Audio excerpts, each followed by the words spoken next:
them, I need to end it. But they don't fucking think about when they're sitting in this courtroom and everyone is accepting your inevitable death.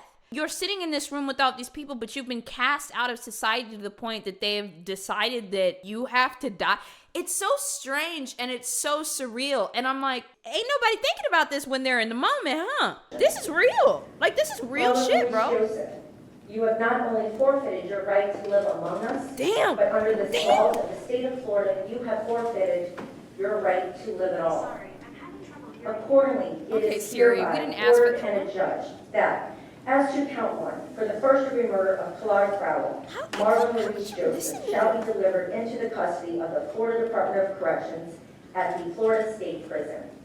You shall be confined there until a date certain selected by the governor of the state of Florida, and on that date, you shall be executed in a method provided by Florida law. Man, I remember being a kid and finding out about the death penalty and being like, the government can just kill you? And like reading all the ways they kill you and be like, they could just do this, they could just do this. What is a firing squad? Chat, is that a spit guard or is that a COVID mask? And he just made it real scary. Also, I feel like, I wonder if there's some people that take some pride in like, oh, like I'm a death row inmate. Like, is there? I'm not sure. Like, is that how they accept this? I would be crying. I would be throwing up, peeing, screaming, like everything. With a 3-year mandatory minimum sentence. What's he about to do? The sentence for Stop. count Why did 3 he shall get up? run consecutively to the sentences pronounced in counts 1 and 2.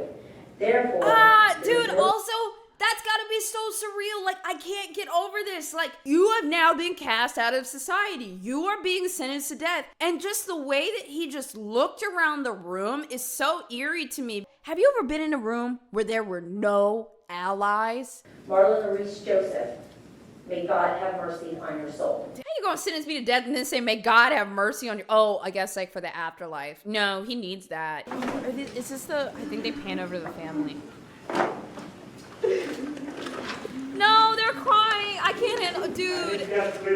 I said that I show y'all this stuff because this is what makes it real, but then I can't handle it. When something bad like this happens, the only thing that you feel like you can get is justice and an appropriate sentencing.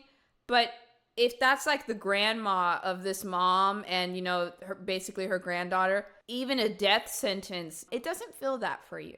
It doesn't. Some people fight so hard for that justice for the longest time and they never get it. But then those that do, you still have to find your own way to grieve. And it's, God, dude. Bro, I feel like I've heard so many cases of this lately. Drunk driving defendant sentenced to 50 years for a crash that killed 3. Mark wanted life in prison. The defense wanted 20 years, so the judge picked a different number. Wait, how do you guys feel about that? 20 years if somebody had an accidental crash that killed 3 people? Chat, give me your opinions. You think that's too much or too little? And also, don't be at each other's throats. This is opinion time. And what do we do here? We respect each other's opinions. We're not like those people that jump down other people's throats. Too little. He was drunk. It's fair. Drunk driving. It's fair. Depends on how the accident happened. Not an accident. Oh, let's see if it is. We'll see when we dive into this. 20 to life. Too much. Fair. Too much. Mixed. Okay. Mixed. True crime has been hard for me lately. Like, I want to cry sometimes. I can't express how often, because I know friends that do this, like, pretty frequently and stuff. I can't express how often people think, oh, you know, I've had 2 or 3 drinks. I'm fine to drive. But what ends up happening is that same friend, when they have 6 or 7 drinks, they say to themselves, oh, I'm good at driving drunk. One in the chat, if you've heard a friend say before, oh, I'm a good drunk driver. I'm good at driving drunk. I can't, it's wild how much people say that. Some people have the 2 or 3 drinks, then they hop in the car. You know, maybe they had a dinner, a glass of wine, something like that. But it becomes a real slippery slope when you getting away with driving, like having 2 or 3 drinks, turns into you thinking that you can have 5 or 6 drinks. And then you think the worst that's going to happen is getting pulled over or getting a DUI or how much is this going to cost? Nobody thinks about this. You've taken everything from us. Oh my God. You can't give Grandpa! it back.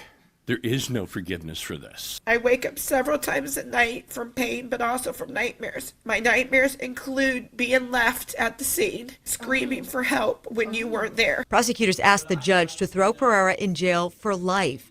The defense asked for 20 years. Don't y'all be drinking and driving. Look, there's 7,000 people in here right now. I swear to God, none of y'all better end up on the news talking about some drunk driver kills one, kills two, drunk driver does anything. Don't do it. Just actually, not just judges, because some of y'all be sniffing it out too.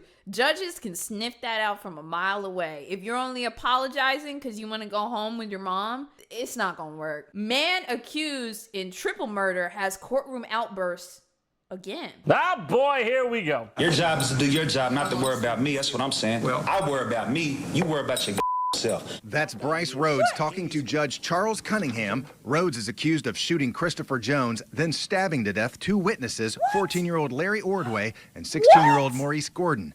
Rhodes has already been... Okay, you know what? He probably thinks this is real gangster. Sitting here talking shit to the judge like this, gonna kill this man and then leave no witnesses. That's what he thinks it is. He thinks it's gangster, some hood shit, right? All this murder and you still aren't based. This is some fucking clownery. Kiss lips. Nobody's watching this and it's like, oh damn, he hard as fuck.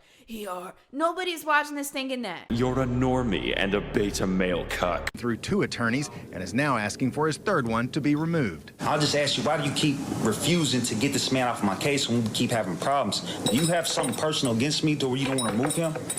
No, sir. I have something personal against not providing you effective assistance of counsel. Judge Cunningham says he has already called the state public defender's office. They had struggled to find someone who could represent you, and that basically Mr. Griffiths is what they've got. Rhodes once had to wear a face mask because he spit on an attorney. I write the Bar Association and the ACLU, you know. I write them, I see what's going on. Really? You know. Fair enough. Let's get us a date to come back. No. You're going to find out, though. Dude, dealing with these people is so stressful because they are so far gone and so obsessed with control that they just won't let up. This is giving me Amber vibes over here. The exchange angered the grandmother of Ordway and Gordon, who are brothers. This is going on for 4 years, and nothing's been done. She later apologized. The judge he like he said, he wants everything dotted. Yeah. He wants to do it everything's done the right way, regardless of what Mr. Bryce Rhodes is saying in there. But she remains frustrated. He's just playing the system. He's playing them. He's getting on everybody's nerves. That's all he's doing. He's just getting on everybody's nerves. Oh my God. Jesus. We've seen a lot of baby snatching cases, huh? When you're pregnant, watch out for overly friendly women.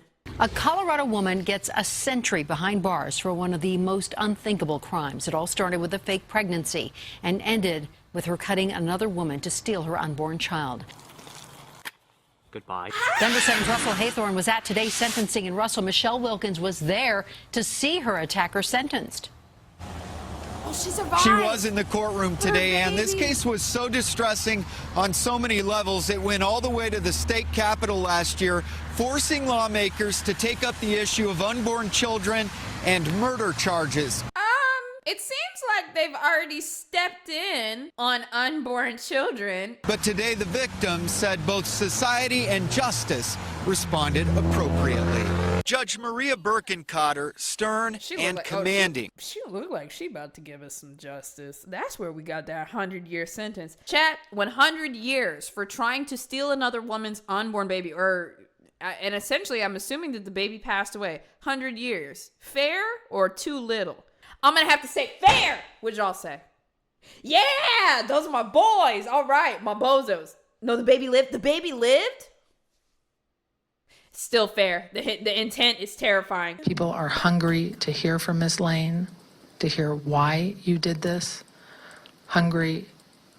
Desperate to hear you explain what happened to Aurora. Birkencotter sentenced Dynell Lane to 100 years in prison for faking her own pregnancy, then luring Michelle Wilkins into her home and cutting Wilkins' almost full-term baby out of her womb. I've never seen a case as vicious, as cruel, as deliberate, and as awful as this case. I would like to once again take a moment Because when I talk about these things, I try to make you guys look at yourselves and look at the people around you.